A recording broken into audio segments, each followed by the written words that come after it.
देखिए यहाँ पे डेल का जो है टेस्टिंग चल रहा है, हार्डवेयर डायग्नोस्टिक टेस्टिंग चल रहा है। 1 बाय 1 एक एक कलर टेस्टिंग हो रहा है, मतलब स्किन का। डेल वस्त्रो का मॉडल है।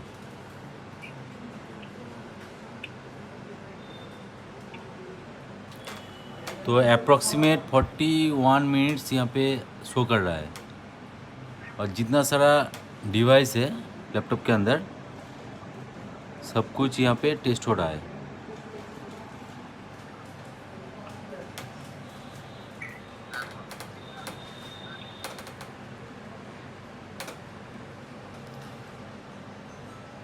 तो डेल F12 में जाके एडवांस टेस्ट बोल के जो ऑप्शन है